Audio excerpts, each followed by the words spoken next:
This is Power Athlete Radio.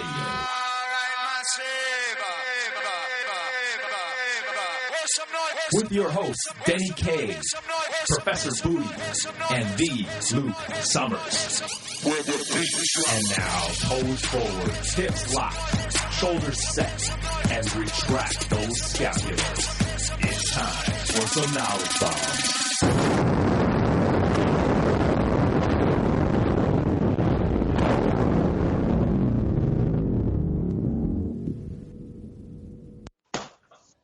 All right, Power Athletes, welcome to episode 78 of Power Athlete Radio. I'm joined with John, Luke, Callie, Tex, and Steve Playtech, and our special guest today is Dr. Mauro Di Pasquale. If you don't know who Mauro is, he's basically one of the most influential voices on diet, performance, and athletic training in the world. I'm excited about this one. I know John and he have a great history together, so let's just get the ball rolling. How are you doing today, Doc? Well, I'm doing fine. Thanks for having me on the show. It's a pleasure. John? Yeah, well, I'll just give a little backstory, which we were before we hit the start button. But I met Dr. Di Pasquale in 1999 through my agent, Ed Cunningham. Doc has a pretty diverse supplement line and hooked me up with my first supplement deal. And so this big box of supplements comes up. It was everything from, I think it was like Lipo Flush to, whey protein, and just a battery of boxes showed up. And in the boxes were a few books, and one of those was, one was the anabolic diet, and then the other one was the metabolic. And as I started kind of going through and reading all the books and kind of started to look at this deal, and kind of work with the supplements, Dr. Di Pasquale put me in touch with Bob Sapp. Bob was kind of my, kind of go-to guy if I had any questions about anything or any tweaks. And, being an older guy in the NFL and playing down in Baltimore, he was right down the street. So that's actually how I met Dr. D, and also Bob Sapp was through this initial meeting. And then, I went in that rookie year, ended up getting hurt. And at that point, when I started rehabbing is when I really sunk into the books. And really following this diet was really, Doc's, dietary protocols with, really pulling out the carbs and going to a high-fat, high-protein diet, and then kind of, cycling back in at different points. That's really was my first experience with carb cycling, and really the first person that I knew that, was a big proponent of it. And this is how you kind of tweak it, and helped me end up, I think I bulked up to like 336 pounds that year. Benched, 5 1/4 for reps, squatted in the 7s, and was super strong. But unfortunately, I was just too big. And I remember hitting Doc up, what do we do? And we put some tweaks together and ended up losing probably 25, 30 pounds in about 3 or 4 months, and came in and played about 300, just over 305, 306 pounds for the rest of my NFL career, and really kind of followed those tweaks. And really, you guys will start to understand that a lot of what we talk about on Power Athlete, when I've talked about CrossFit football for the last 5, 6, 7 years, about, diet and really, how to use fat, when to use carbs, how to kind of, cycle them in, and, how protein plays such a key element in it, was really started with those books and really these initial conversations. So I'm stoked to have Mauro on and be able to talk a little bit more and just hit him with some questions and figure out what he's doing, and more importantly, figure out not only how to maximize performance, strength, and look good naked, which seems to be the blend we're looking for. I want to be real strong, I want to be real fast and real explosive, but I also want to look the part. So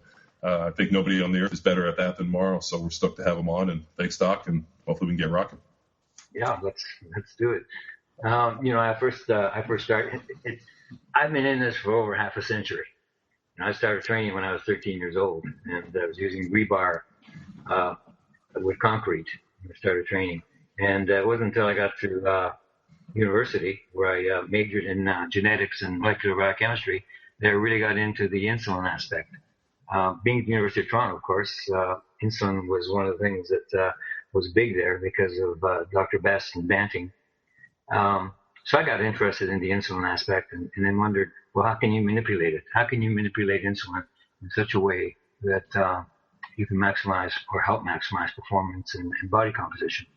The interesting thing about insulin, you hear about leptin, you hear about GH-reelin, you hear about irisin, you hear about all these various compounds and hormones and growth factors, cytokines and everything in the body. But insulin, you can't do without it. You knock off insulin, you don't use it, you die. You knock off leptin, well, so what? Same thing with even growth hormone. Changes take place, of course, but you're still alive. So insulin is a very crucial hormone. And that's one of the reasons I was really interested in it right from the start. And part of the phase shift dieting that I came up with, shifting the carbs and the fats, came because of manipulating insulin and using it to its best advantage. Well, for those of you listeners that don't really, haven't had time to rush to Google, really what Dr. D proposed to me and what he still puts out is a kind of an idea of like you go roughly 12 days completely, no carbs. So it's a ketogenic approach. And then you kind of do what's known as a cyclical keto diet where after those 12 days, you have a carb refeed. And then after those 2-day carb refeeds, you'll go 5 days in a ketogenic state and then have a refeed. The thing which is interesting with that refeed is you watch yourself over those 5 days, lose water and you see yourself lean out. All of a sudden you see your, carbs or abs kind of pop up and you start feeling pretty vascular and on top of it feeling a little bit tired. And then all of a sudden you hit, like, let's say, for example, your first recarb feed on that Saturday morning. And this always happens to me. And when I actually hit up Mauro to come on the podcast, I realized, probably the best thing to do when we got into this was to not only go back to the anabolic diet, but, see how long. So I think I hit you up a couple months ago and I've been on the anabolic for probably about 3 months. So I figured the best way to have this podcast set up was actually to go back and kind of revisit some of the things I did and then have questions. But the best part is you hit that Saturday morning for your carb refeed. And I usually always either do it with some gluten-free pancakes or, make those for the kids. And, man, as I'm sitting there eating those pancakes, all of a sudden, like, sweat is dripping off me. And my wife always laughs. She's like, what is wrong with you? Why are you sweating so bad? I'm like, I don't know. I'm so hot. So it's almost this like thermogenic effect just takes place. And then over the course, you eat a couple more carb-based meals and you just watch kind of the bloat and all of a sudden your abs kind of disappear. That was for me always the trigger. As soon as I stopped losing some definition in the stomach, I usually ended up cutting the carbs and going back to it. So for me, it was usually about 12 to 18 hours of carbs, but I know you promote as much as 48 hours of carbs.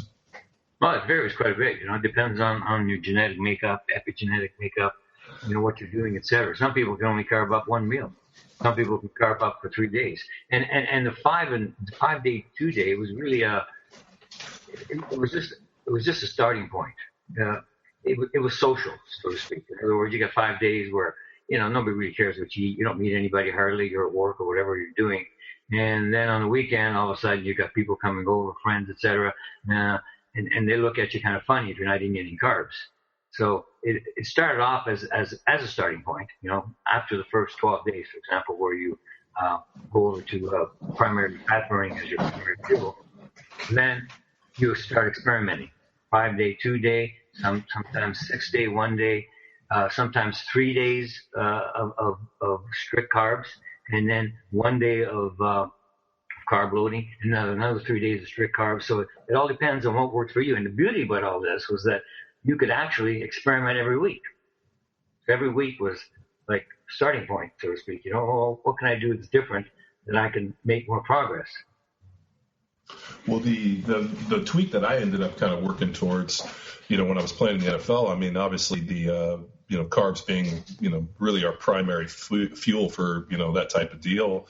I was, ketogenic low carb on my off days. And then when the carbs, or then when the training kicked back on, I used to ramp the fat down. So the way I used to cycle it was based on my training days. So I knew that, post game after, was going to be, Monday, Tuesday, and Tuesday being my day off. And really my carb days were Wednesday, Thursday, Friday. And then I was keto on a Saturday and then obviously carved up on Sunday. So I really just kind of started mirroring like, hey, you know what? Tomorrow's going to be a big activity day. I need a lot of energy. I'm going to use carbs as that fuel. And it kind of started, I guess it really coined that kind of mindset that I, preach all the time, which is earn your carbs. If you're going out and you're busting your ass and you're training for 3 hours and you're running around on the field, lifting weights, doing all these different things, you earned your carbs. If your workout looks like I sat on the couch and watched TV the whole day, you probably didn't earn any. So it kind of ended up kind of rolling into that and, really realizing that, our bodies work very, very efficiently on fat and, protein, obviously for body composition and carb. And really how you tweak that carb is really based on that energy expenditure. Yeah, if you look at someone who's become fat adapted, and you look at the electron microscope of the muscle cell, you'll see that there are fat droplets in the actual skeletal muscle cell, and these fat droplets are right next to the mitochondrial membrane. I mean, they're touching, so that there's an easy transference of the fat into the mitochondria. You don't see this as much in people who are carb. You don't see it hardly at all. People who are carb adapted. The other thing is that, you know, people that have these lipid droplets in skeletal muscle, if they're not athletes, they're actually considered a pathological response. In other words, something that might lead to diabetes, for example. But with athletes, it's totally different. People, for example, people who are couch potatoes, so to speak, that go on that develop these lipid droplets in the muscle cells are usually insulin resistant. Athletes who develop them are insulin sensitive. So a lot depends on what you do, how you do it, and what you're into. What about what kind of training would you most recommend? I mean, I know you did powerlifting, and you know we're a highly competitive powerlifter. Doing this kind of fat adapted cyclical carb deal. What type of training? I'm sure you've tried everything. What kind of training did you see worked best, not only for strength and for body composition? Was it undulating periodization? Was it linear progression? Was it fasted morning cardio with traditional bodybuilding? I mean, what kind of have you seen that worked best with this type of diet? Well, as you know, we try everything. If you're serious about your steroids, that's why I'm asking. I did everything from working out heavy every single day, all 3 lifts, to working out once every 10 days. And it's kind of like an experiment. Depends on your makeup and how you're dieting, etc. I found that I did my best body composition and strength performance gains if I worked out really heavy every 10 days and then light every 5 days. And by heavy, I mean a 4-hour workout where I'm lifting 90 to 100 tons. I would go through the squat up to single max. Then I'd go onto the bench up to single max, deadlift up to single max. Then I'd go back to squat. And that would be every 10 days, heavy, usually a 4-hour period. And I know everybody says nowadays, 50 minutes is max or an hour is max. You're not going to get any more progress. It's total bullshit. Yeah, it depends what you're doing, how you're doing it. Recovery is so important. If I found, for example, at the 5-day mark that even though I was using light weights and just getting my muscles and everything in order to recover better, if I felt weak, I might even extended that to 12 days. And if at the 10-day mark I wasn't as strong or didn't feel as good as the 10-day mark beforehand, I cut back the workout, make my recovery longer. So, the thing I found when I worked out heavy every day, for example, I got stronger up to a point, and then I got weaker because no recovery. I did that for about 6 weeks, and that was, I just wanted to try it. And of course, I went to the bodybuilding thing, where you do upper body, lower body. I did squats one day. Next day, I do deadlifts. The next day, I do bench, and I take a day or 2 off, and then go through it again. Sure. You really have to try what works best for you. As far as the diet aspect, it's the same way. I found I did the best on the 10 days and didn't carb load prior to working out. That worked for me. For other people, they felt too tired. They would carb load maybe 1 or 2 days before and then work out that heavy. So it really depends on trial and error. And I stress that. I stress that on my books. Find out what works best for you, trial and error. Try different things. And your body knows, after a couple of weeks or 3 or 4 weeks, whatever you do, if you're not making any progress or you're going backwards, you're doing something wrong. Sure. People always talk about how to, increase recovery, especially for the central nervous system, the carbs being a primary factor. I mean, static stretching, carbohydrate, rest, all these key factors. Do you find somebody that becomes fat adapted, that their central nervous system doesn't recover as fast, or do you think that that's just kind of one of those things you can kind of train into, that obviously your central nervous system and, that recovery really is going to predicate on, the demands you place it under?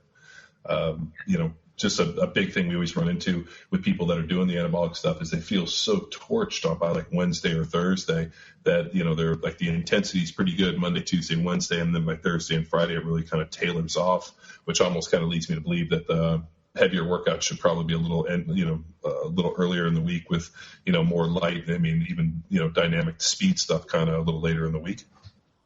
Yeah, I mean, that's true. And again, it would depend on the individual. In my case, I found that I did my best lifting if I wasn't on any carbs for at least 2 or 3 days prior to it. So it depends. I mean, I used to, when I was lifting competitively, I'd manipulate my weight. My best class was a 165-pound class, but I lifted from everything from 132 to 98 kilos to I wasn't even in the 220-pound class once. So, I really manipulated my weight a lot. So it depended on what weight I was when I was training. But I always found that if I weighed in, for example, for a 165-pound class, I weighed in at 165 right on. We only had a small amount of time to get sort of weight back on again. I found that I could carb load, and I'd be up to 175 by the time I started lifting 2 hours later. So, I did a funny deal on, I think it was last week. I think I weighed in at like 288 on Friday, and I carb loaded up on Saturday, and I stepped on the scale Sunday morning at I was like I think I gained almost 13 pounds. So I was like 287 and stepped on at 300 pounds that next morning. And it's unbelievable. I mean, like put on 10 pounds of water weight like nothing. And it was like I woke up and even my eyelids felt swollen. I was like, that was probably too much carb. That's interesting. Actually, a lot of people find that when they carb up, if they wait a couple of days, they actually look the best. It's 2 days after. They seem to have lost that excess water, and they're starting to lean out more, and they find that the body composition is best at that time. I mean, I remember lifting once in 148-pound class. I weighed in at 148, did the lifting. 2 days later, I was 165. Wow. So is it safe to say that, at the end of the day, calories in, calories out, that the easiest way to manipulate your weight with this is just, hey, you know what, like I know that, the standard, reduce the calories by 500 to 1,000 a day, and over the course of a week, you're going to lose, 1 to 2 pounds, which is about right. Would you say that's fairly accurate on this type of diet, or is that, too traditional in terms of bodybuilding thinking? Not really. I don't think it's too traditional. I mean, this is something that's been done for decades. I mean, bodybuilders, when they were getting ready for competition, Larry Scott, the old-time bodybuilders, Dave Draper, even Schwarzenegger and stuff, they wouldn't lose their weight all at once. They'd cut down over a longer period of time, keeping the skeletal muscle mass as much as they could and losing more of the body fat. And this is the way to do it, of course. I mean, rapid weight loss. When I did my rapid weight loss, a lot of it was fluid weight.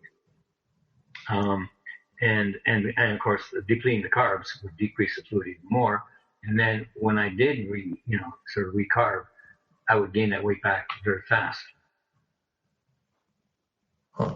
So what do you think would be ideal in terms of like conditioning? I mean, is it a fasted type cardio or more like a HIIT type stuff for conditioning? Because I know that when we tried to do some more HIIT type training, especially in that kind of carb depleted progression, like let's say Tuesday, Thursday, even today, we did a probably 20-minute little circuit, and dude, all of a sudden your head starts ringing, your body starts screaming. So you start looking at obviously the higher the intensity, and even like let's say something similar to a CrossFit. Anybody that we've seen that's done CrossFit type training on a keto diet just ends up just imploding. And so it just kind of makes me realize either you got to be super fat adapted or you just got to be smart with the intensity. I think you got to do both. Super fat adaptation is a really good thing, because with this kind of diet, when you go on the carbs, you're building up glycogen as well. So what you've got is the glycogen granules in the muscle cells, you also have the lipid droplets, the fat droplets there as well. Using that as a primary fuel, when needed be, ideally, you should be able to switch over and use the glycolytic response, where it goes from either glycogen or glucose down into pyruvate lactic acid and generating a minimum amount of ATP under anaerobic conditions. This is the ideal. So when you need it, you use it. You've got it. But when you don't need it, you've got the fat that you're burning primarily. This would be sort of the ideal athletic conditioning, both for competition and for body composition, performance, etc. It's something that you have to work at to see what days you can and can't go low carb, and what days you need to carb up, and how it relates to your performance. And again, because this is a weekly thing, you can really fine tune it. But, obviously you have to put effort into it. So usually, the other big one I always get when people ask me about it is, like obviously with the carb refeeds, like let's say you do, like let's say it's like a Monday, Tuesday, Wednesday, and then all of a sudden you're going to recarb on Thursday. Is it better to recarb after almost like a fasted period? Like I'm going to go to bed and be fasted. I'm going to wake up and carb it up, opposed from, hey, I'm going to eat keto, and then all of a sudden later in the day start getting that carb meal. Because I think somebody recently was like, oh, well, what if I start my carb on a Friday night? Is that any problem having eaten keto a course of that day and then all of a sudden eating a carb? And I was like, you know what? That's a good question. I need to ask Dr. D about it. But I always remember something about the carb refeed coinciding with that fasted state. Yeah, you're basically talking about overcompensation. Yeah. You drop the carbs really low to the point where you deplete your glycogen reserves. You really have nothing left as far as the glycolytic response, and you're running everything through the Krebs cycle, which would be through your fats and protein. Then your body is so starved. The thing is that it'll pick up carbs much faster. This is the whole business of what after workouts, where you take protein and carbs together, which I feel is a mistake, by the way. Oh, really? So you feel that like the most advantageous diet would be just a pure protein diet post-workout? Well, post-workout, okay, this. Yeah, I don't want to get too complicated, but basically, please get as complicated as you want. If there's people on here that can't follow us, then you know what? They need to go back and re-listen to it. And because for me, Doc, I love the minutia of this stuff. So please get as detailed as you want. All right. Well, take a look at insulin, for example. Insulin is composed, it's a storage hormone, all right? So people say, okay, it's a storage hormone. So you're going to store glycogen, you're going to store fat, you're going to store protein. The mistake most people make is that it does all three at the same time, whereas it can be individualized. In other words, you can store carbs, and this will shut off the insulin response, or you can start burning fats, storing fats, or you can start storing protein. Now, for example, after a workout, if you don't give your body carbs, then the glycogen repletion occurs over a longer period of time. So this longer period of time keeps your insulin sensitivity for building muscle mass, because the insulin sensitivity and resistance will depend on how many carbs you take in and how many carbs you're able to store all at once. So I'll give you an example. I do a heavy-duty workout, and what I do is I eat 500 grams of carbs all at once. Well, within an hour, you're carved up, you're super compensated, etc. Your insulin resistance goes up dramatically, and that means basically that you're not really building any muscle protein. If you prolong that, keep the insulin sensitivity up, then over a period of, let's say, even 4, 6, 8, 10, even 24 hours, you can actually build on the increasing the amino acid synthesis, increasing the accretion of muscle, while still keeping glycogen levels below a level where it would shut off the insulin effect on the protein. So something like a post-workout meal, like pure protein, would be probably obviously advantageous, seeing as we know that fat slows absorption out of the stomach. So you'd obviously want that to hit. So something like a simple protein. And I'm trying to recall, like 15 years ago, the conversation, especially when you sent me all the supplements, like hitting those shaker bottles that you had. You were like, I want you to hit 50 grams of protein immediately after your workout, and I don't want you to hit any fat until that post-workout meal. Was that about right? Yeah, that's about right, because what happens is post-workout, your body tends to utilize fat as an energy source, primarily because it wants to increase the glycogen content. It wants to get your body back to where you have, overcompensate as far as the glycogen levels, and also, keeping the positive amino acid, positive synthesis, protein synthesis.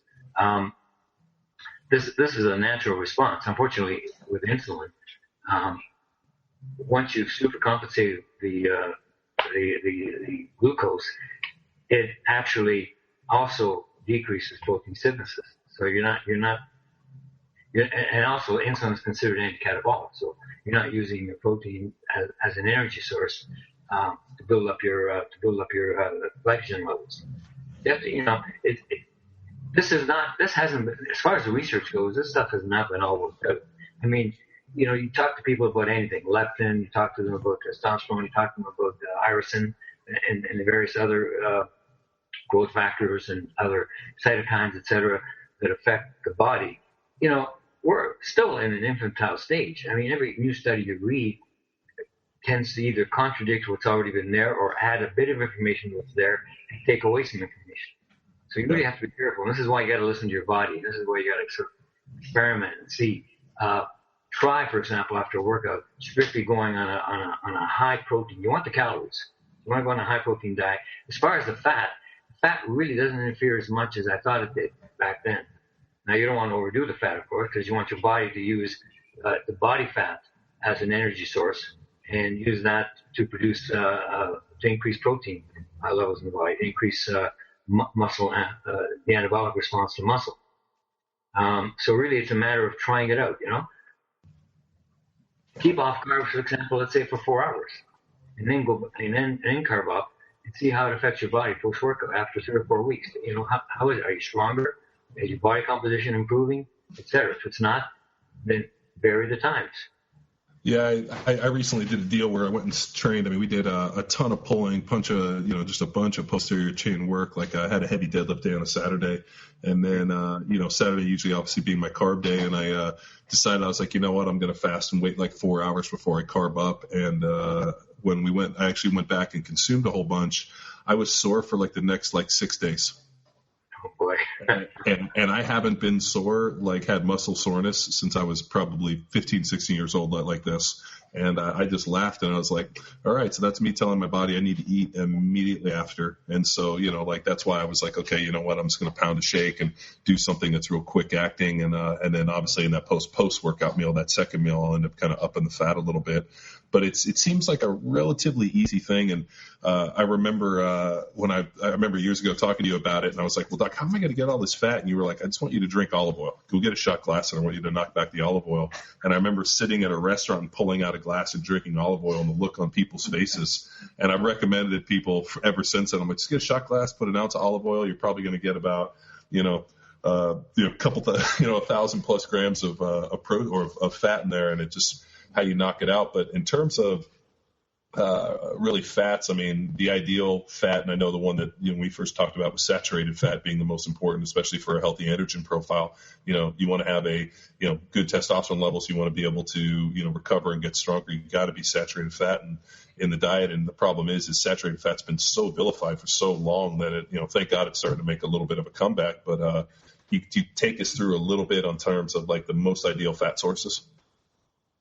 Yeah, well, research on fats contradictory. You get some recent research has come out that saturated fat doesn't affect cholesterol levels. Other research shows that it does. To me, research is to be taken with a grain of salt until there's a lot of evidence that it's going in a certain direction. I'm really abhorred by, for example, research that comes out, and all of a sudden, all the TV brings it out, the magazines, it's on all the internet sites, and all of a sudden, people say, okay, bananas are going to increase your bicep size by 1 inch, so everybody starts eating bananas. The whole thing is not taken in context. So I have a problem with all these. What can I say? It's almost like entertainment nowadays. You come up with these studies and they broadcast it, and everybody looks at it and says, okay, I'm going to change this in my diet. I'm going to do this. I'm going to do it this way or that way. And then next week something else comes along that says, well, maybe you shouldn't do that because you're going to have a heart attack. And so they stop doing it. You need context. And what I'm actually going to be starting up my newsletter again.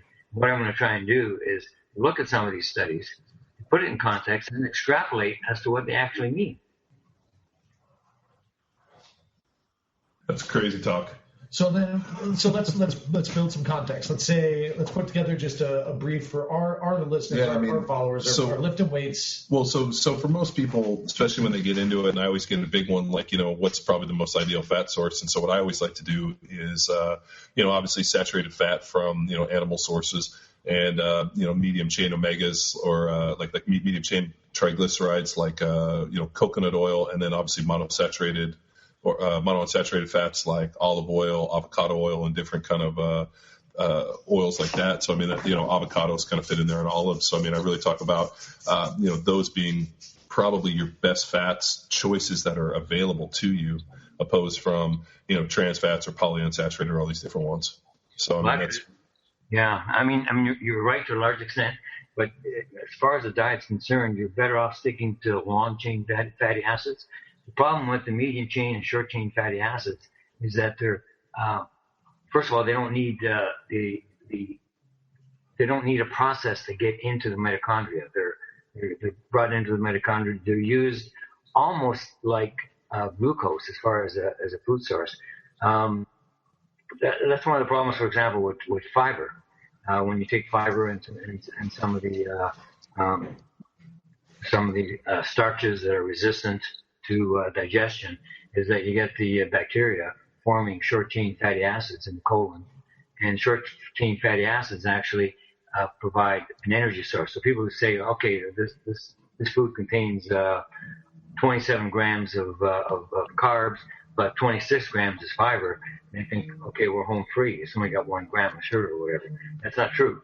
You have to count in the short-chain fatty acids that are produced, etc. The problem with the short-chain fatty acids and the medium-chain fatty acids is that they actually short-circuit your use of the long-chain fatty acids, which from body fat. So you're actually can say that you're actually using carbs when you're using the medium and short-chain fatty acids.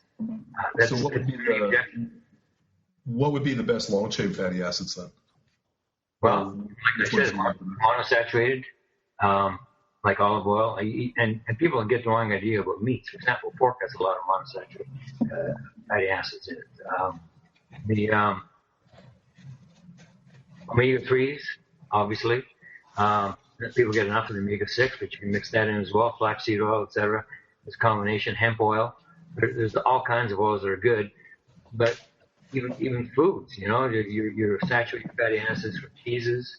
And a recent study has shown, in fact, that the dairy saturated fatty acids have a beneficial effect on the cardiovascular system.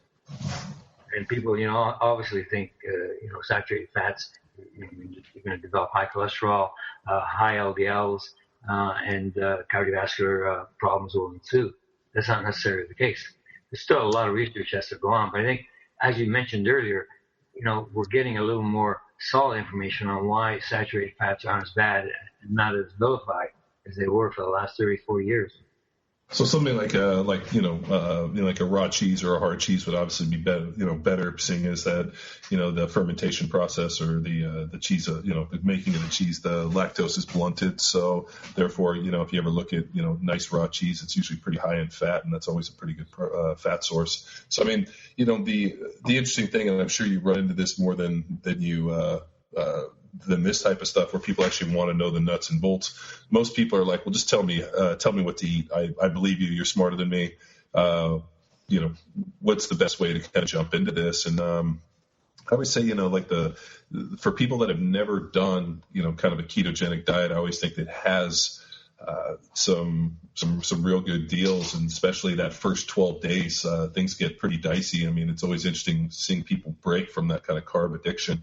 I have a client right now, a guy who, we've been, the reason I kind of started when I started this keto deal recently, when I hit you up, I said to him, I want you to do this ketogenic diet and this is how it fits. And, I started on it and he hasn't. And, still every day I'm like, how's it going? He's like, I just can't start it. He's like, I can't get away from the carbs. And it just makes me realize how powerful, carbohydrate is not only in terms of performance, but mentally. I mean, that's just the toughest thing where you're just like, hey, I don't want you to eat this. And they just, it calls me. I wake up in the middle of the night. And it's, oh my God, it's crazy. Yeah. It's like, something you have to consider is that, people think of DNA and they think of your makeup, DNA makeup. I call that being hardwired. Okay. In other words, you're set with a certain set of chromosomes, a certain DNA makeup that you can work with. But that doesn't necessarily mean that that's what you're going to end up being. In other words, anybody can become fat adapted, but if their hardwiring limits their fat adaptability, they're going to run into some problems. They will become fat adapted to a certain extent, but they will require more carbs.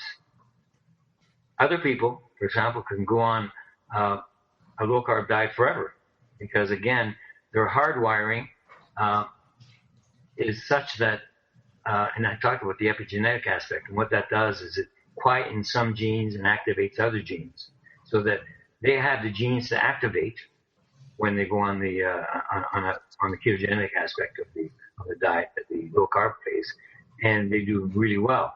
Another person may be hardwired DNA-wise, so that they have a limited potential for bringing up the enzymes and the cytokines, hormones, et cetera, that are needed to be successful in that. So they're going to be partially successful. This is why, when I wrote the metabolic diet, I had people start off in two phases. They could start with cutting back on their carbs, first of all, by 25% as a beginning phase, or starting off with 12-day really low carb and going on that way. The people who can't take 12-day, the best thing for them to do is to cut back on the carbs, and 25% is reasonable. It's not going to affect them that much. And then over time, increase it to a point where they're comfortable and not running into problems. So this would allow them to make the best use of their hardwiring DNA that they're born with the changes that will take place that have to take place for the diet to be effective for them at whatever level they arrive at. So basically owning a set of measuring spoons and a couple measuring cups and a scale becomes almost, super important. And, anybody that comes to me and wants to actually, hey, I need to gain weight, lose weight. First thing I do is I'm like, I need you to write me a food journal. I need to know how much you're eating, because most people are either chronic undereaters and then a massive binger. And I'm sure you've seen this. It's like, oh, you know what? I ate really well. And then all of a sudden I'm super hungry. So then they go binge. And it's like, well, you ate roughly 1,500 calories between 8 a.m. and 6 o'clock at night. And then 8 o'clock at night, you ate 3,000 calories. And it's kind of interesting that, like, Luke's smiling because that's him. That's me. Yeah, that's Luke. He, that idea like, hey, I'm working, I don't have time. And then all of a sudden you get home and you crush it. But, it works for some people. But, the idea of like, constantly fueling, eating every 3 hours, which, it's funny. I'm always amazed sometimes that people forget all the good stuff that we know that, and I always, when we ever go teach seminars, I always joke, and whenever people ask me about body composition, and I'm like, you realize bodybuilders have been getting in shape with body part splits, fasted cardio, weighing and measuring their food, and low endurance, aerobic, type stuff on in a fasted state for the last 50, 60 years. So, if your only goal is body composition, then there's you don't have to go out and torture yourself and kill yourself and do a lot of things. I mean, there's some very, very easy parameters. It's about caloric restriction and really managing that whole deal. And and consistency. I mean, people always ask me what's the secret to everything. I'm like, consistency. Everybody can do it for 2 or 3 days, but can you do it for 6 months? Do you have the time to put in, 14 weeks to be able to lose 30 pounds of fat? It's important to keep a journal. I mean, not only for the diet, but for the training. I mean, when I trained, when I was competitive, I kept a journal of every single workout, every single rep, every single weight, and then I also kept a journal for what I ate, when I ate it, etc. And I can go back and I can see my progress on certain training regimens and lack of progress in other ones. And same thing with the diet. Now, consistency is really, really important, because if you're not consistent, you don't know where the hell you are. You're all over the map, and there's no way you can improve because you don't know what you've done that caused any improvement or loss of performance or loss of body composition. So yeah, both are, they're really important. So is the scale, a key factor? I mean, I've always heard people be like, oh, you know what, you don't need a scale, just go by and look in the mirror. And I'm like, you know what, if you don't have a scale and you're not able to at least weigh yourself twice a week, every 3 or 4 days, and weigh yourself before and after if you do the kind of the anabolic stuff, and you don't know if the scale's going up or down, you're just going off of looks, I'm like, that's a scary deal. So, I mean, the idea of going in and weighing yourself and seeing how different things affect you, and then, keeping a pretty detailed example, I mean, it's got to be, it's got to be pretty meticulous. So, but I mean, I guess talking about context, someone who's just finding their new fitness and training life, like, we talk about it at the seminar, like baby steps. Sure. Unless you are that type of individual who really likes to get into the minutia and granularity of exactly what you're doing, sometimes the best approach, that's overwhelming for people. The best approach is our other side of it, John, which is just, do take a look in the mirror. Are you looking good? Are you showing up? And are you doing more than yesterday? Sure. And eventually that's not going to be enough, and they're going to want more. And then that's when you start to really dial in, and let's start to track some things, tinker, and then get the scale out, start measuring, weighing food. But like we get all the time at the seminar, what's the magic supplement stack for me? It's like, well, what's your diet look like first? I'm like, well, I don't know. I don't really pay attention to that. I just want the supplements. Well, that's actually a good segue. Doc, in terms of supplements, what would you recommend for, people trying to gain strength? I mean, obviously, you probably have been in the supplement game longer than any of us have been in here lifting weights. I mean, so it's, what kind of things do you think are really the difference? And, I mean, obviously supplements aren't going to be the 90%. They're more like the 10%. But, for people looking to maximize that 10%, what do you recommend? 10% is huge. I mean, you figure in Olympic sports, 0.01% can be huge. But the gold medal winner and the person who also ran.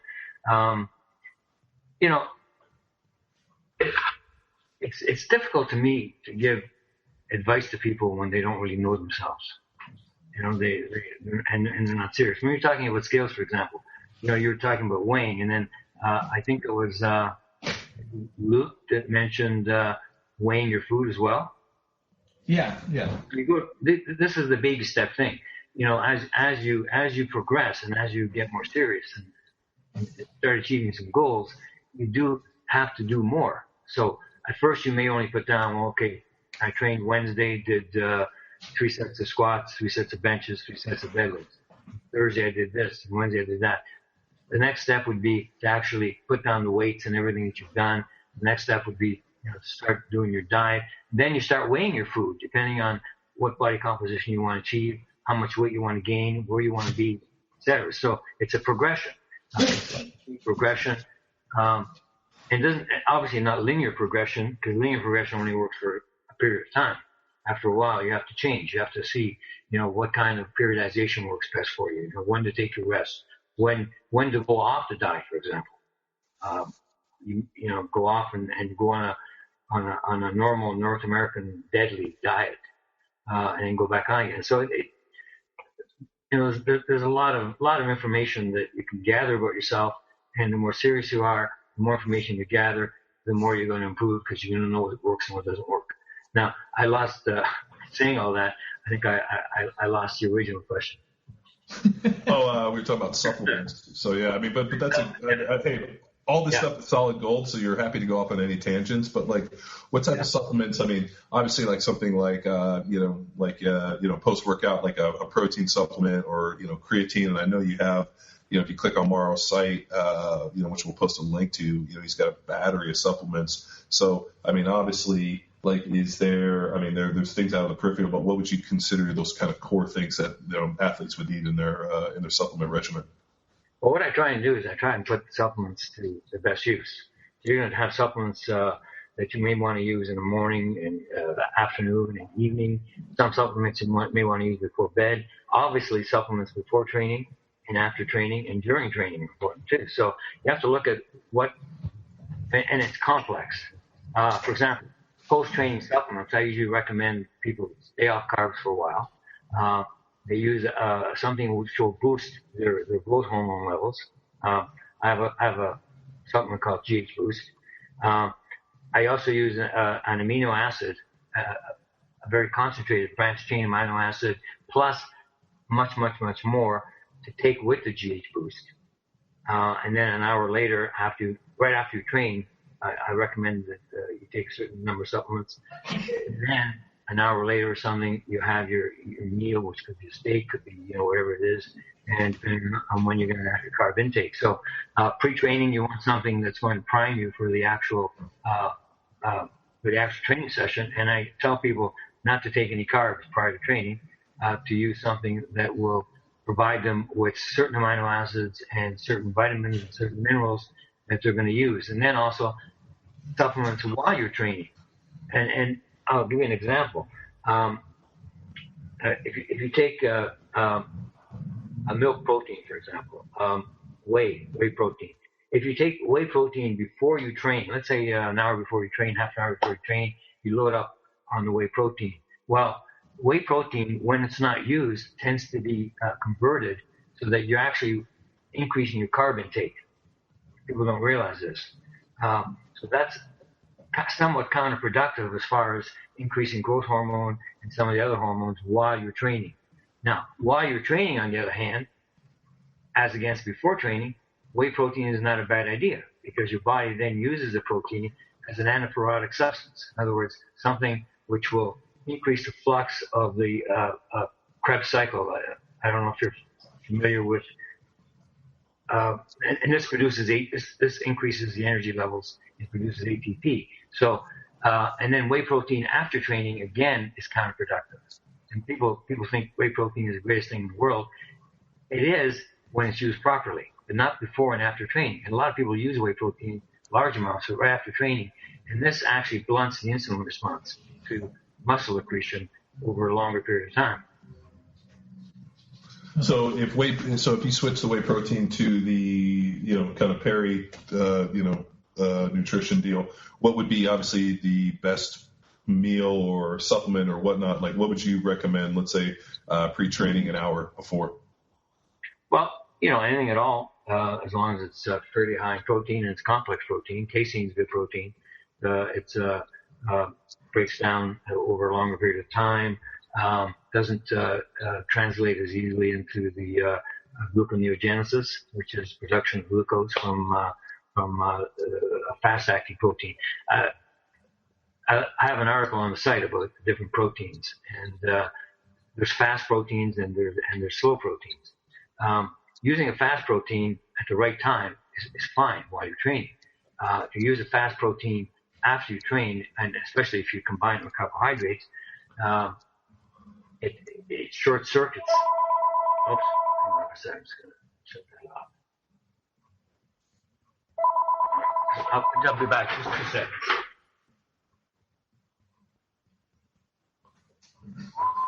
Sorry about that. There's a school board calling, and my wife is taking that. Anyway. Man, Mauro. Sorry, go ahead. I said you're an important man, so. Yeah. No. Okay. So we're talking about fast-acting versus slow-acting proteins. Yeah. Now, it's like, and I hate to say this, but people that use a fast-acting protein right after working out, and especially if they combine it with carbs, it's like somebody who has premature ejaculation. It's all over with too fast. And what you want is a prolonged time period in which your muscles can recover, and also, more importantly, gain in muscle mass. And this again is why the emphasis on insulin. Insulin affects all the other hormones as well. Leptin, GH-renin, and all the other ones are affected by insulin. It's the hub as far as I'm concerned. And I'm doing some in-depth articles on that as well. But so using the right supplement at the right time is really important. Like I recommend people, for example, if they're not training, if they're not in a training day, they use the GH boosted testo boost, which will increase growth hormone levels and testosterone levels prior to going to bed, and no other time. Otherwise, I have them take it before and after training. So what would be like with something like eating a couple hard-boiled eggs before training be advantageous? Yeah, it would be. Sure it would. Yeah. Even meat, anything at all. No carbs. The proteins from the whole foods will last quite a while. It takes quite a while to digest, and won't give you a flood of amino acids prior to your training session. And then post-workout, would you say immediately after, like similar type deal, like something like a meat, eggs deal? Would you, would that be like immediately after? Would that be, the type of deal where maybe you want to, like, once you get done training, would it be within 15 minutes? Would it be within an hour? Well, it depends how hard you train. If you train like I trained back then, 4 hours, the end of 4 hours, man, you can choke down some amino tablets and some water, and otherwise you upchuck. Yeah. So you got to wait, until you're ready for it. But I always took the some so branched chain amino acids along with some of the individual amino acids like glutamine, stuff like that, after I trained to a certain extent. And then when I could eat, I would go on to the protein. Then you usually keep the fat, like the extra fat, pretty low in that meal, because obviously you want to kind of speed up absorption, I guess, a little bit, and then try to really backload and start eating kind of maybe a little bit lower protein, a little higher fat later in the day. Interestingly enough, once you're fat adapted, and there's a study on this, taking protein and fat together actually doesn't affect the absorption of protein all that much. It's something people really don't know.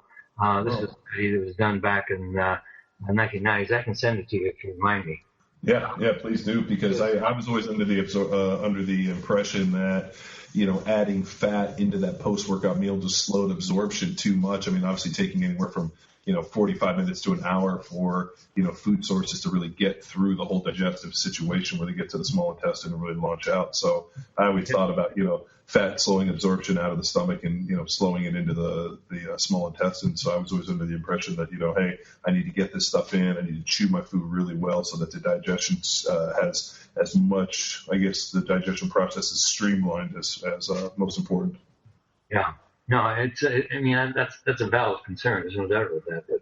But when you're fat adapted, your body seems to have changed.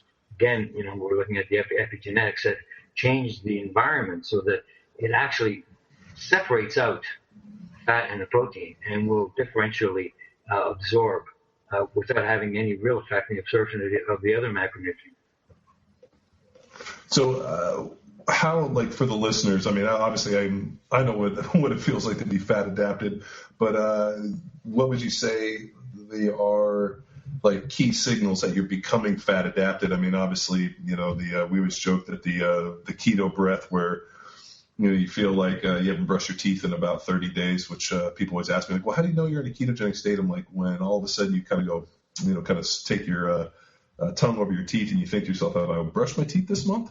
But what other things would you say in terms of fat adapted? Well, I think the going through a period of time. I mean, actually, true fat adaptation takes a while. There have been studies that have been done that even after 3 or 4 days, your body has changed some of the enzyme systems, et cetera, so that you're more proficient in using fat. The 12-day period gives you a start.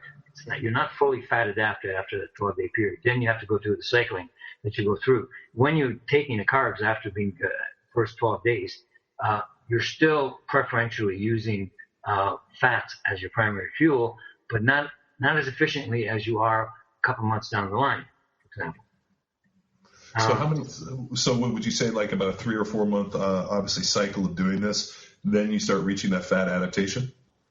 Yeah, I mean, for fully fat adaptation, to really feel the effects where you're able to use both the glycogen and the lipid molecules in muscle tissue as energy sources when needed, you need much more than just a few weeks. I'd say probably minimum 3 months. Oh, wow. At that stage, you will be more proficient as far as performance because your body will be able to use the glycogen granules when they're really needed. And also, interesting thing, you know, most people say, for example, after 70% VO2 max, your body has to use glycogen in order to produce ATP because you don't have enough oxygen to go through the Krebs cycle and produce the oxidative phosphorylation, etc., in order to produce ATP. But in fact, once you're fat adapted and you're really into it, you can go as high as 85%. So there's very little need unless you're really going all out for the glycogen, which, if things work out right, and again, if your hardwiring allows it, that you'll be most proficient. What about like lactic acid threshold training? I mean, I know having been in a deep keto state and all of a sudden, you know, hitting my body and doing some lactic acid threshold stuff, I mean, actually, you know, makes you almost want to throw up and kind of makes you sick a little bit. What's kind of the idea really there, and why would lactic acid kind of cause that nauseated response? Well, actually, you know, people misjudge lactate. Lactate is a very important compound. Lactic acid, of course, is produced when you don't have enough oxygen to go through. You know, you're using your glycogen, glucose, and then down to pyruvate. Ordinarily, with enough oxygen, the pyruvate goes into the Krebs cycle, produces huge amounts of ATP as an energy source. When you don't have the oxygen available, it's shunted over to lactic acid. Lactic acid is moved out of the muscle tissue as efficiently as can be done, and it's converted to glucose in the liver through gluconeogenesis. So, and it's like a cycle, you know, you go through, and there's various cycles go on. You know, there's the alanine cycle produces glucose as well, and also produces alpha ketoglutarate to pump up the Krebs cycle to keep the flux going. This is fairly complicated stuff, but you know, lactic acid threshold basically will increase when you're really fat adapted. In other words, you'll be able to use more, you'll be able to shunt more of the substrates, especially fat, through the Krebs cycle and produce larger amounts of ATP than if you weren't fat adapted. If you're not fat adapted, you're going to hit the lactic acid threshold because at that point you're running out of ATP. You're only producing 2 ATP, 4 ATP, depending on how, you know, which way it goes. When you produce lactic acid, you're producing 8 to 9 times as much when you're able to utilize it and take it right through to oxygen and water through the Krebs cycle and oxidative phosphorylation. So by sticking to the diet, and again, depending on your hard wiring, as to the ability whether or not you'll be sticking to it as well. I'd say probably you're running maybe 50 to 60% of the people that can do really well if they stick to the diet for about a 3-month period. And at that point, their performance and everything should improve, and they'll be able to utilize both of the substrates, both the fat and the glycogen, whenever needed. And they'll have less need of the glycogen at that point. People that are hardwired and in the sense that they don't have the ability, whether or not epigenetics is present or not, will have a hard time not having more carbs and maximizing performance. So really, this is something you have to play with. Is the carb refeed? I mean, obviously, you know, like how does that really play into it? I mean, if you know, you're hardwired and you can perform and really be able to push the intensity, the volume of your training once you're keto and or more importantly fat adapted, you know, how did in that state, what is really the super benefit? I mean, you talk about like, you know, almost a super compensation, or, you know, all of a sudden you're in this state and then all of a sudden you kind of shuttle the, high amounts of carbs. I mean, it's going to boost insulin levels. And is the effect of that carb, I mean, is that really where the muscle building takes place? I mean, is that really the effect, and how does that kind of play into it? Well, I mean, again, with the, if your muscle cells contain both fat and carbs, and this is the glycogen granules and the fat, the lipids. and you're able to utilize them whenever each one is needed. For example, let's say you've adjusted and your anaerobic threshold is at 80%. After 80%, when you're doing, let's say, some max lifts and stuff like that, then you're going to need some carbs to provide ATP because there's not enough oxygen to do what you need to do as far as the Krebs cycle. Then your ability to use the glycogen through glycolysis and form lactic acid as an end product, which then again goes into glucose, will be enhanced. You'll be able to use more fat for a higher level of exertion, and when you need the highest level of exertion, where you need the carbs to produce the ATP because of lack of oxygen, then you'll have that ability because that's where the carb phase comes in. This is why they're called phase-shift diets. It allows you to use both substrates, utilizing fat as a primary fuel for most of it, and using the carbs, which are still, and this is the carb up phase, where the glycogen, the granules, accumulate in the muscle cells, which will provide you with the ability for the anaerobic aspect of performance. So how long do the carbs really, like once you do your, let's say you do a 24-hour carb refeed and you're kind of, 6 days keto, 1 day carb refeed, at which point, obviously the glycogen in the cell, the carb refeed, at which point is it you're going to get a tailor off? I mean, is it a 2, 3, 4 day, or is that really dependent on, obviously training on training volume? So if somebody's training at a pretty high intensity, 2 workouts a day, opposed from somebody that's like, hey, I only train 3 days a week. So is it I guess, basically back into the individual. I think it'll vary according to the person themselves, how long they've been on it. Their ability, again, going back to this hardwiring and soft wiring, which is the epigenetic aspect, certain things will be muted, other things will be enhanced. It's going to be a personal thing. This is why, I push through all the books and everything that I say that you have to experiment. And of course, the same thing with training. You have to experiment. You have to learn. You get a chance to do that every week, actually. So you might find, for example, that you're doing great. You've gone through the 3 months. You've been carb loading for maybe 2 days, and you find that you're not at the level where you want to be as far as body composition, maybe even performance. Then start cutting back. Carb up just 1 day. Carb up 1 meal. Sure. That 1 meal will super compensate you and will increase the glycogen levels in your muscle cells and the liver. And that may be all you need. What would you, so let's take it to a fun place. If you could say, all right, you know what, you've been 6 days on the diet, you wake up in the morning and, maybe go over and, work out a little bit, you come back and you're going to do your monster refeed. What is your carb of choice? What would be your weapon of choice? If you were going to sit down, you could eat anything. What do you think it is? Well, there's, again, we get into when I was talking about fast and slow proteins, there's fast and slow carbs too. There's certain carbs that will enter your body very fast, and sugar, for example, dextrose, and the actual building up of glycogen will be very fast. If in fact you want it to last longer, you can, and you choose more starchy foods that don't digest as rapidly, don't increase insulin levels as much. So again, it's a matter of seeing what kind of carbs work best for you. You might want to try, for example, maple syrup, pancakes, and a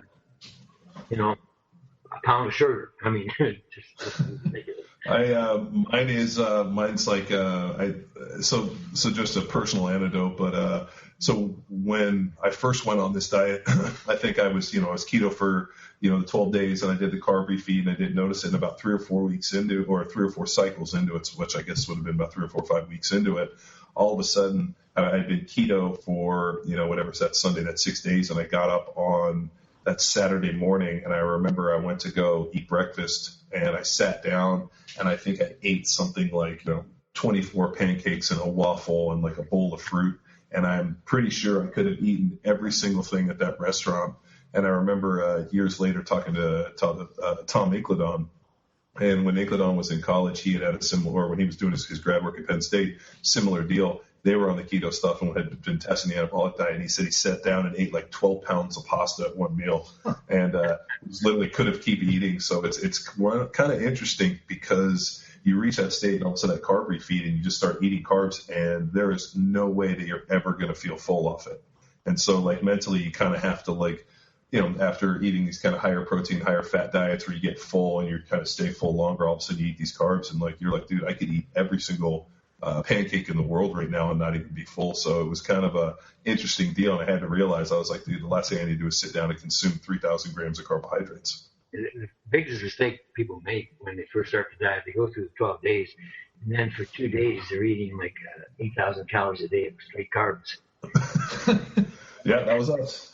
Which actually worked pretty good. I mean, dude, I put on, you know, 25, 30 pounds of muscle when I leaned out. All of a sudden I was like, yeah, but you're 300 pounds. Yeah, but like when I leaned out to 300, I was fucking 8% body fat and was fucking jacked. And I was like, yeah. Could you imagine seeing like a 150-pound person trying to do that?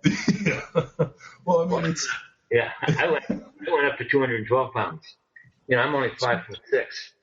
And well, so how about anecdotally, after one of your legendary 4-hour sessions, what would be your refeed look like? I mean, so John's talking about 20 pancakes and a waffle over here. What about your carb of choice? Well, again, I wouldn't carb up immediately anyways, but my calorie intake probably within the first hour would be, I'd say the first 2 hours, because at first, I was almost always a bit nauseous after the workout. Sure. Within a 3 hour period, I would take in 3,000 to 4,000 calories. Most of it protein. Mm-hmm. And then as I got past that, I would take probably another 3,000 in the next 4 hours of introducing carbs and stuff. So that day, I'd probably I went up to 12,000 calories a day at times. 12,000? Yeah, I used to 12. I was eating like 6,000 to 8,000 calories, and the funnier part is when I was eating 6,000 and 8,000 calories, I was the leanest.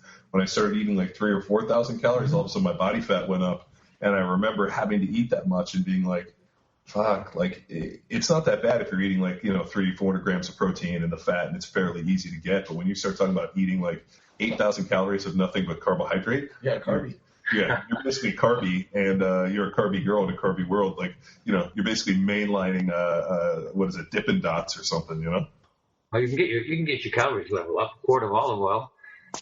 Yeah, I'm telling you, 1 ounce shot glass of olive oil. You just bang that thing back and look around the restaurant. People give you this horrified look. You're like, what? It's monounsaturated fats. It's good.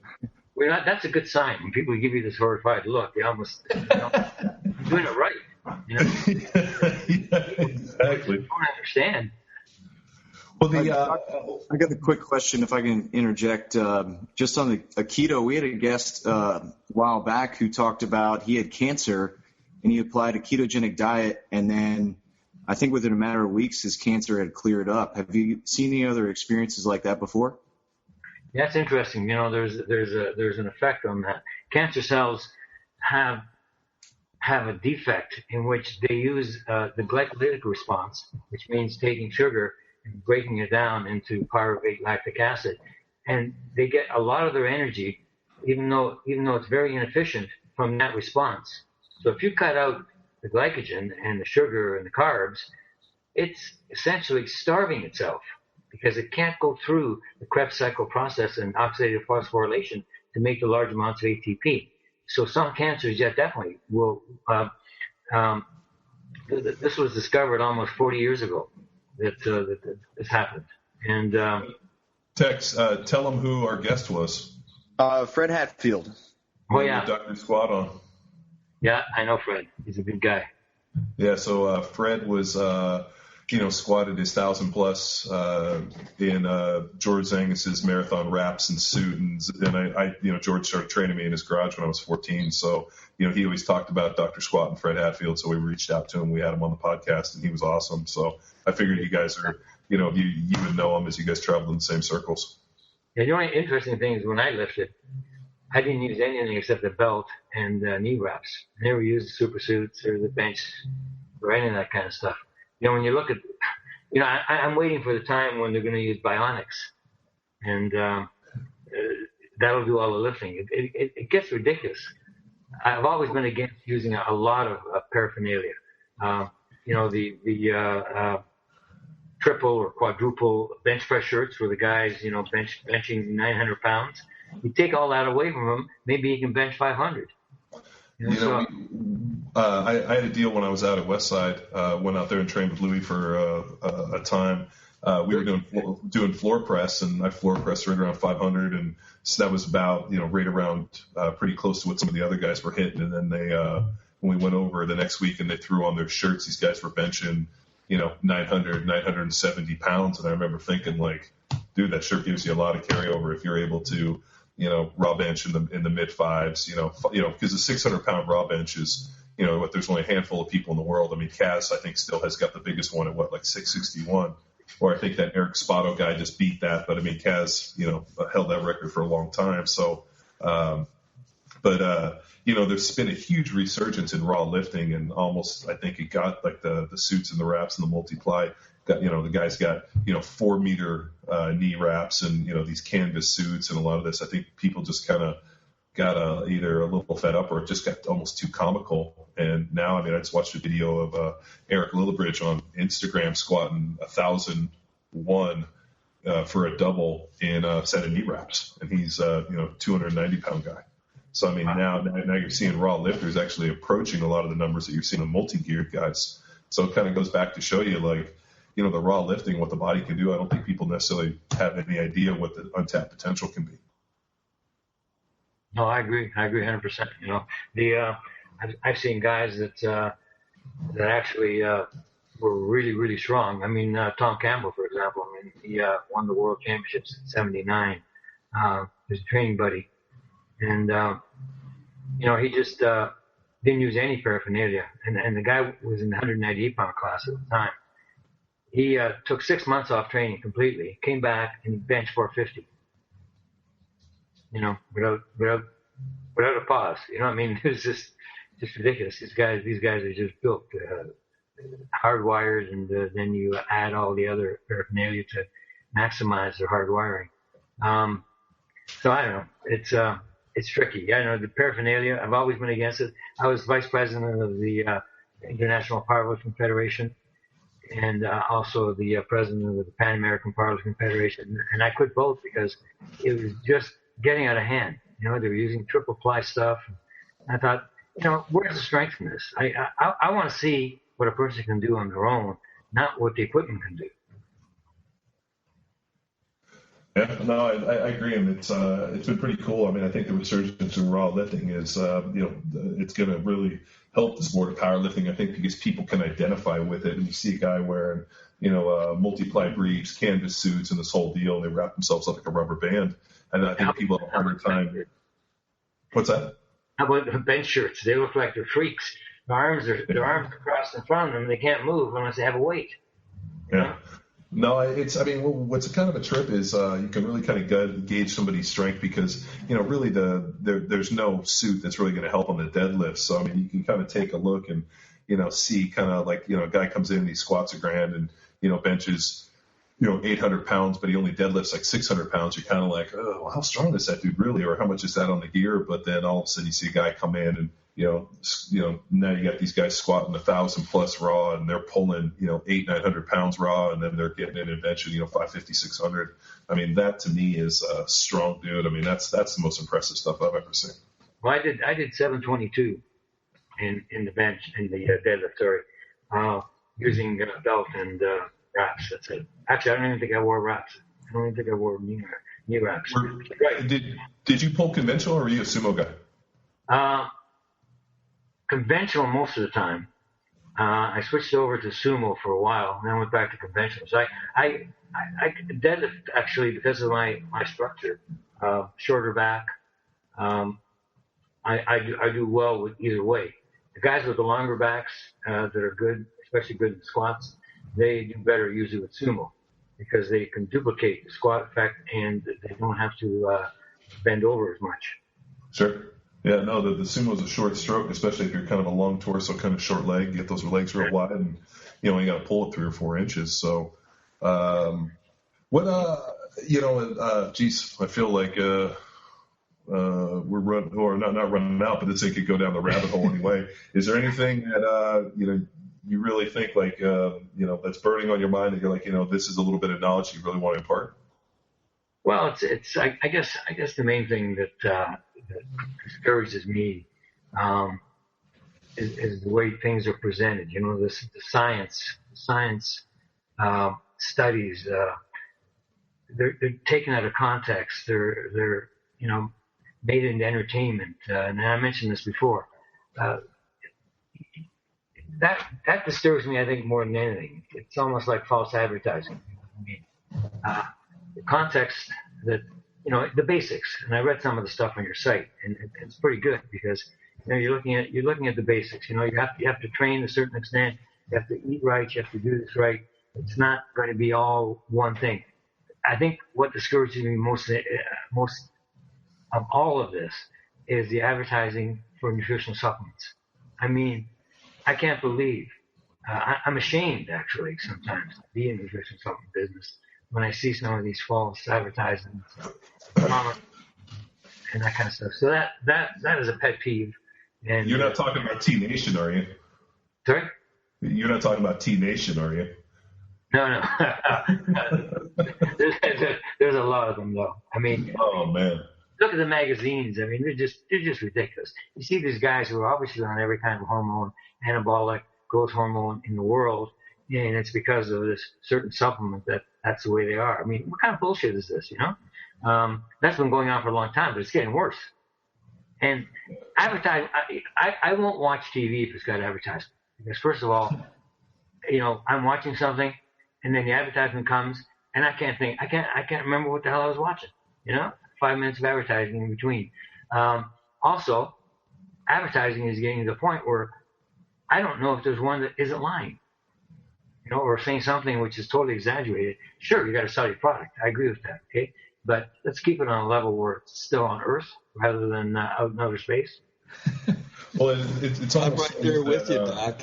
The bigger the lie, the easier it is to believe. I mean, that's like the standard deal. Like, people don't believe little lies. People believe these kind of fantastic, massive lies. And you open up your bodybuilding magazine and you're like, oh yeah, that guy is 3% body fat at 295 pounds at 5'10", and oh yeah, I take this weight gainer supplement. And you're like, really? That's like you said, at least be honest about it. But it's playing into this idea that you can attain this, and like T Nation's a great example. I mean, that whole site is really dedicated around biotest and really selling supplements, and everything kind of trails back to it. And they put out a lot of kind of conflicting stuff. I mean, when obviously I haven't been doing this as long as you have, but having played at a high level and trained with a lot of people, I mean, there's really some clear defined paths, and really the thing which we talk about, and really where I started Power Athlete was this idea that, like, strip away the bullshit. Like, you got to do a little bit more today than you did yesterday. You got to eat clean. You got to sleep. More importantly, like, is eating clean now such a random, term, but like, eat consistently, eat the right foods, and, go in and train and rinse and repeat, and be consistent about it, have a goal, and, stick to this methodology, and, have a good training system and a good, deal in place. I mean, you got to run, you got to sprint, you got to jump. I agree. I'm waiting for the advertisement where this, obviously huge dude pulls up a bottle and it says bottle of crap. I take this, and it's giving me all these results, plus, and then a little disclaimer at the bottom, plus 1,000 milligrams of testosterone a day, 500 milligrams of so-and-so, 16 units of GH, et cetera, et cetera, Well, I think you're underestimating some of the amounts. I mean, I think I was talking to a guy who was kind of in the know with some of the stuff recently, and he's like, was talking about this guy and this guy, and made the comment like 3 grams, and I was like, 3 grams of what? And he's like, oh, that's kind of these guys are doing 2 or 3 grams of testosterone a week, and I'm like, 2 or 3 grams. No, I'm talking about 1,000 milligrams a day. Oh Jesus! I'll tell you something. Back in the 70s, when I was most competitive, I saw some people at the dinner table take a bottle of Danabol, 100 tablets, 5 milligrams, and chew the whole bottle. They did that twice a day, plus their injectables, et cetera, et cetera. Oh, gosh.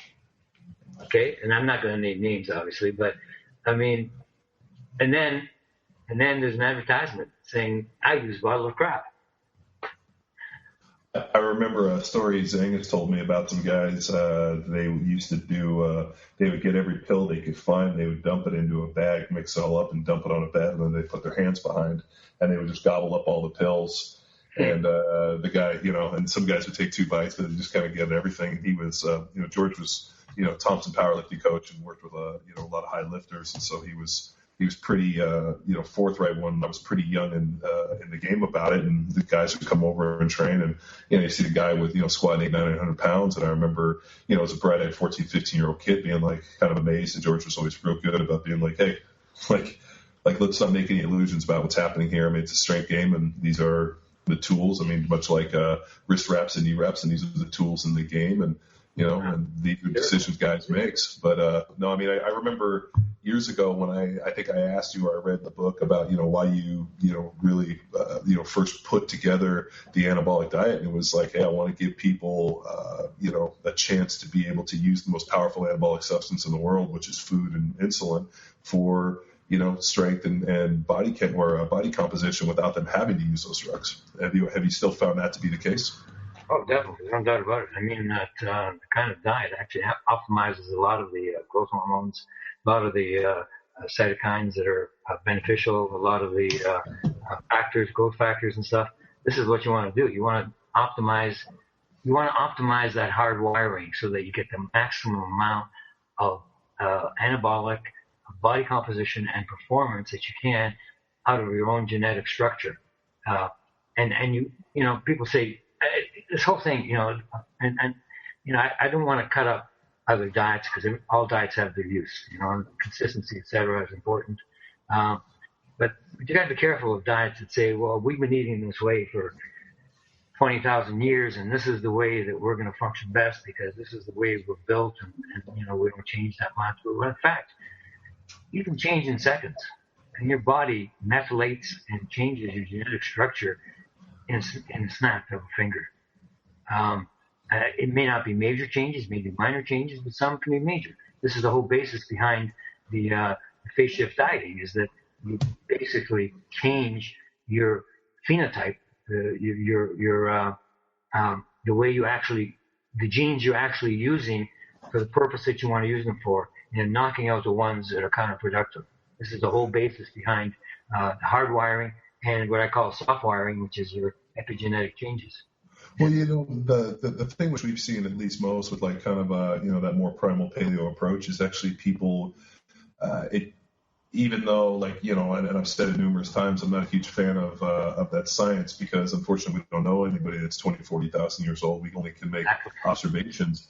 But the thing which is really been good about it is it's forcing people to eat real foods and like eat for more food quality. So if anything, people can talk about the science and whatnot, but at the end of the day, man, like one ingredient, eat real foods, like that type of kind of that approach and that idea that the paleo kind of primal stuff I think has been worlds of difference at this idea that like nobody got strung out of eating out of a vending machine, and like if it's a hark back to more basic days, I'm all for it. So unfortunately we're under the thumb of a lot of things. We have a lot of pollutants.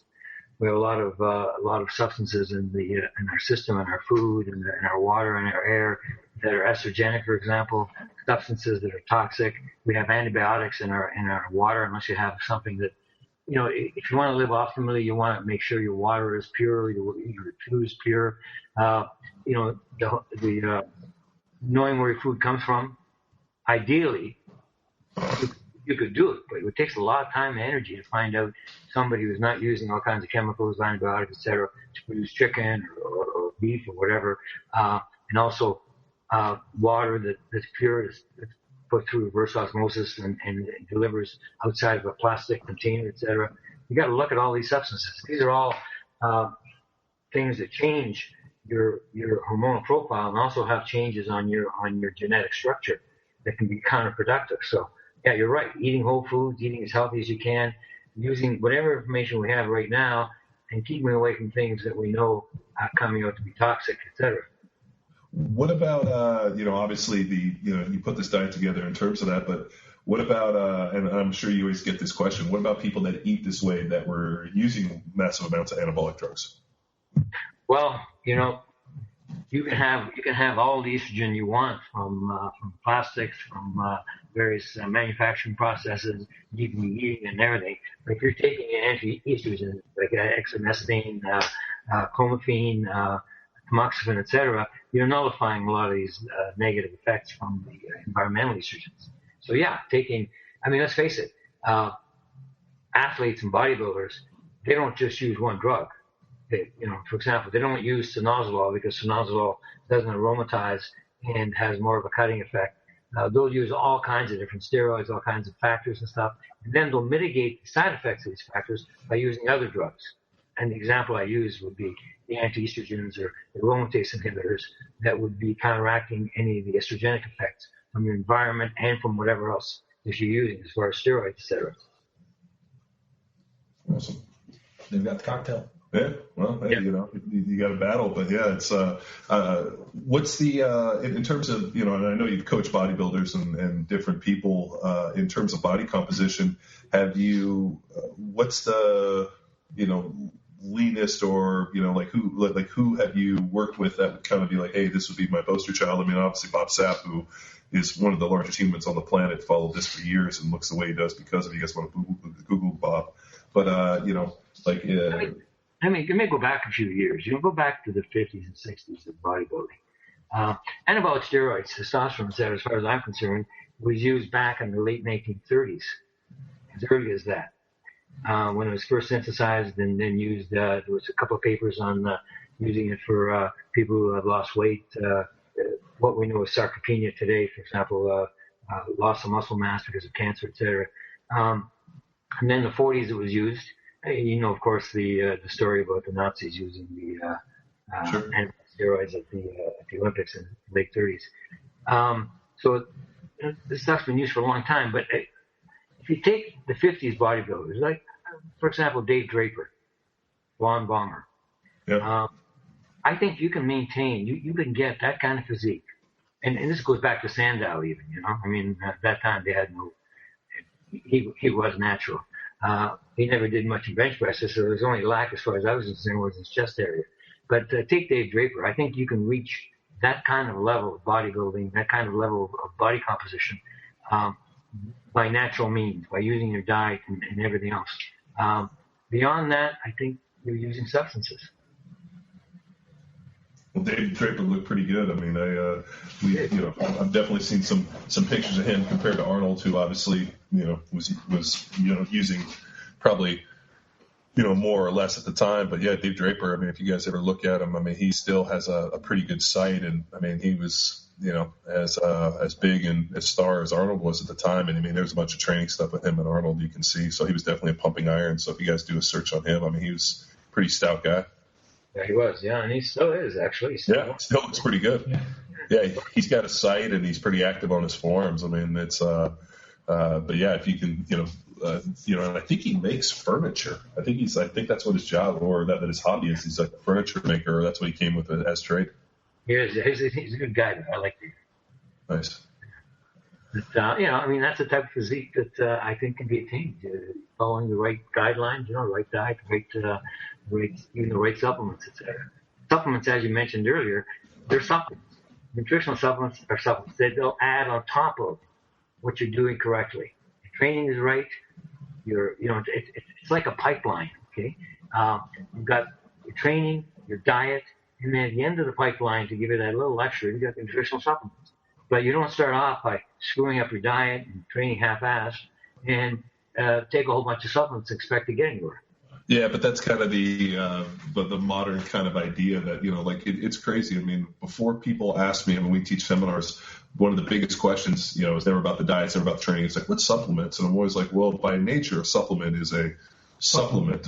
So it's a secondary deal that, and there's no way to out-supplement a shitty diet. There's no way to out-supplement a bad sleep pattern. And there's even less way to, out-supplement a bad training program. So, I mean, it's kind of like I'm just amazed that people get so kind of worked up, and that's really the the biggest, deal. I'm sure you get hit with it all the time, and you're like, well, before we start talking about supplements, let's talk about the basics. Let's talk about the primaries. Well, I do that actually. I do supplement regimens for people who have their act straight as far as their training and their diet, their lifestyle. The lifestyle is part of this whole process. You're not gonna, get drunk every night and get 3 hours sleep and et cetera, and then try and get everything else in line. You're just not gonna do it. Okay, they all have to be working together. I've got a lot of Olympic athletes, et cetera, that I've made personalized supplement regimens for. Even CrossFit athletes. If you go on my site, the new site's not really ready yet, but it's got a lot of information on it. It's www.mauromd.com. Look at the under the information tag. There's a lot of articles there, and there's a lot of ideas on how to take supplements, and a lot on the diet, and a lot of some on training as well. But we're working on that. No, I'm glad to see that the new site's up. I remember the old one. It's amazing how everything comes. It looks good. So, no, Doc, hey, I'm stoked that we got to finally get on, and that way, hopefully, that was a wealth of knowledge that people can go through and piece some stuff back. And if any, then what we'll do is we'll link you up and hopefully drive some traffic your way. And if people are interested in getting in touch with Mauro, you can contact them through the website and go from there. If I can mention it, on MauroMD.com, there's if you want to join the newsletter, it'll be coming out next 2-3 weeks. It'll be an information newsletter. Hopefully people will like it. I used to put one out quite a while ago. I've actually put newsletters out for the last 30 years. Yeah, I know. I've been getting them, and I remember when you sent me the email about a year ago that you were going to start the newsletter up. I think I emailed you, and I was like, great. I was like, finally, thank God, because it's been great stuff. Yeah, I started newsletters back in the early 80s. Well, been a while.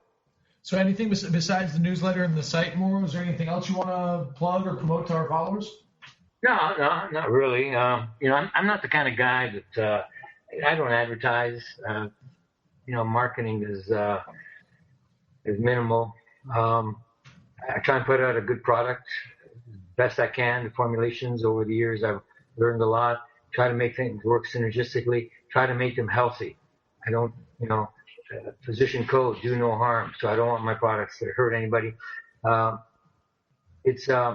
just coming out with, I've just redone 5 formulations. What I do is I use the computer model. I have Testaboost version 1, version 2, version 3. And as I improve the basic formulation, I come up with a new version. So it's like Microsoft Office, or Microsoft anything, version 1, 2, 2.1. I don't use the 0.1s. I just go from straight versions. But there's a bunch of new versions that will be coming out in the next 3 or 4 months. Awesome. Very cool.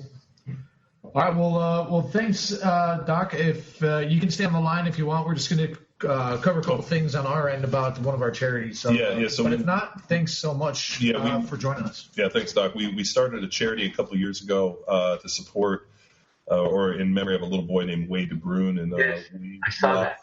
Yeah. Okay. So he lost his fight with neuroblastoma. When he was, I think he first was afflicted with it when he was about a little over a year, and he fought it off, and then it came back the second time. He ended up losing his fight, and he was the little boy of Heather and Scott DeBrune, who Heather and my wife grew up together. And I remember at the time when he was going through his fight, my wife was pregnant with twins, and he was a twin, so it kind of hit us pretty deep. And then about a year coming in after he passed, my wife asked us if there's something we can do, and so we started Wade's Army to raise money for this terrible pediatric cancer that starts in the nerve cells and really afflicts, takes way too many little kids and only afflicts kids under the age of 2. So last year we raised a pretty good amount of dough, and we actually just hit our mark, and we were able to raise $60,000. And part of that money goes to cancer research, and then the other part goes to funding and helping the families of these kids, because there's only 6 places that actually treat kids for neuroblastoma. And so these parents drive from all over, sleep in their cars, and we wanted a way to be able to go out and, offset their expenses and help them. And, because, when your kid's in trouble, you'll do whatever. So it's been great. And yeah, we raise money, and it's been pretty awesome to see the people that are listening to this podcast and the people that are, followers of Power Athlete and on our whole deal really rally, and it's pretty amazing. So it's a great cause, and we reached our goal. So we still got 23 more days. And, our shirts are getting printed, and we'll be sending those out. And we kind of started it with like a T-shirt drive, the idea that, every Army needs a uniform. So it's been pretty great. Well, they're making a lot of progress. Monoclonal antibodies now with being tissue-specific might be well used for neuroblastoma in the future. I've seen some amazing results. People with, for example, there was a man with tongue cancer where they had to take out his tongue and part of his teeth and jaw. They put him on this new monoclonal antibody, and the tumor, which was about the size of a baseball, shrunk down to almost nothing in less than 2 weeks. Wow. I just got an email from my wife. She has another childhood friend she grew up with that has a terribly autistic little boy who's been in and out of the hospital for, for years, and, is like, stuck at that age, 18 months, and he's probably 5 or 6 years old. And my wife just finally talking to her about, kind of getting back to that kind of holistic kind of, whole food diet, kind of that paleo deal, kind of gluten free, and even, kind of really, monitoring the carbs. And we got an email the other day that, for the first time, they went to the pumpkin patch. He didn't, have a meltdown, and he's sleeping better, and he's not having as many outbursts, and is actually, increasing his intelligence and really working. And it just goes to show you that, small things like somebody might listen to this podcast, or somebody might listen to this, and next thing you know, you're able to help somebody, and then, next thing you know, it all kind of pays forward. And so, yeah, it's been really, really rewarding, and we're stoked to have been able to do this. So hopefully it gives some money to research, and we can help kind of fight this deal a little bit. I think that's great. Fantastic. Right. All right, Doc. Well, thank you very much. It was a pleasure to talk with you, and I'm sure I'll hit you up as soon as I get off this, and hit you up for any of the articles you recommended, and any of the papers, and I'll post them up on the site and give a link, and let people get a hold of you, and we'll go from there. Thanks a lot, John. Thanks for everybody. Thank you, sir. Thank you for taking the time. Talk to you later, Doc. Thanks, Doc. All right. Bye-bye.